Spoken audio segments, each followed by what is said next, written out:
Banchero attacking again. Draymond's going to get a tee after Wiggins got the foul, so we got a field goal, a technical free throw. Draymond's got to be careful here. Got one tee early. Steve just took a timeout. He already down Kuminga, and he wanted to get away from Ray Acosta. Say his piece. He got another tag. He's gone. He just got ejected. 3 minutes and 36 seconds into a must-win game, and this man gets himself ejected. It is honestly quite comical.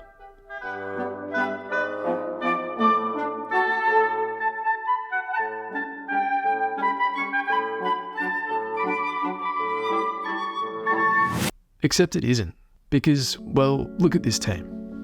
Look at how dejected they are. Clay, Wiggins, Steve Kerr, and most of all, Steph Curry. This is the face of someone who has been broken by the repeated actions of one man. Which got me thinking, is Draymond Green really worth the trouble? Is he actually that important to the team that they must continue to put up with this nonsense? I mean, we often hear the jokes, but for all the ejections, suspensions, and quite frankly, knockouts he has accumulated, the question has to be asked. Do the positives really outweigh the negatives? Because something tells me they might finally be done with him. Alright, before we draw any conclusions, we need to establish how important Draymond is to this team.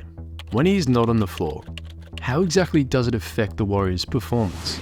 Well, career averages of 8, 7 and 5 certainly don't scream impactful, but we do need to look a little deeper. Since Draymond was drafted in 2012, the Warriors have a win percentage of 63% with him on the court, and a win percentage of 51% with him off the court. They also concede an average of 6 extra points a game when Draymond is not playing. That's quite a significant difference, but by far the best metric, and the answer to our question, lies within a statistic known as player win shares, which attempts to divvy up team success to an individual player. In other words, how many of those 518 wins can we attribute directly to Draymond Green? 60 would be our answer. Now, for context, here is a year-by-year breakdown of Clay and Steph's total win shares as well. It should come as no surprise that Steph has contributed significantly more to winning than Draymond and Clay. But what may come as a surprise to some is that Draymond actually has more total win shares than Klay Thompson. Of course, Clay did miss 2 full seasons in his prime, but it's safe to conclude that Clay and Draymond both have a fairly comparable impact when it comes to winning, and their overall value is relatively similar on this Golden State team.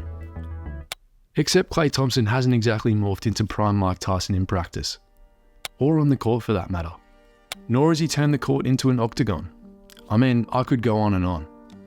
And I will, because he also hasn't broken up a super team, or turned an opposition player into a trampoline.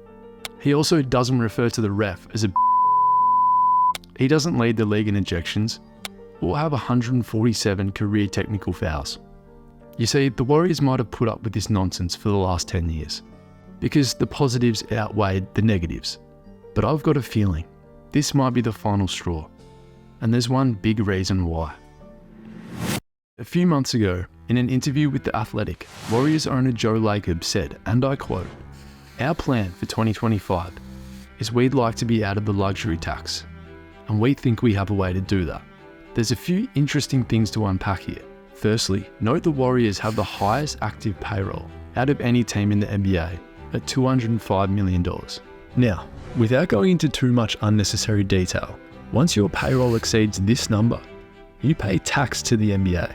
Because the Warriors are so far over this threshold, they are paying $176 million in tax this year. To put that into perspective, the Warriors are paying more tax than what the Lakers paid their entire roster. So it's no wonder the owner Joe Lacob wants to be quote-unquote out of the tax. But what does that have to do with Draymond Green? Well, Lacob said he thinks he has a way to do that. And I'm here to tell you, there is only one way to do that. Break up this core.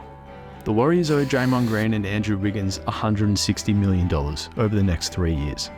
Unfortunately, something has to give, and I think the Warriors are finally starting to realise that Draymond Green, at this stage in his career, is just a little bit more trouble than he's worth. Now, you could argue Klay Thompson or Andrew Wiggins would be the ones to make way instead, but Klay has openly admitted that he would be willing to take a pay cut to stay with the Warriors next season. And considering Wiggins has been playing seriously average basketball of late, he has little to no trade value. Regardless of who goes, one thing's for sure, change is coming. And hey, just trade Draymond to the Lakers. That's a win-win, is it not?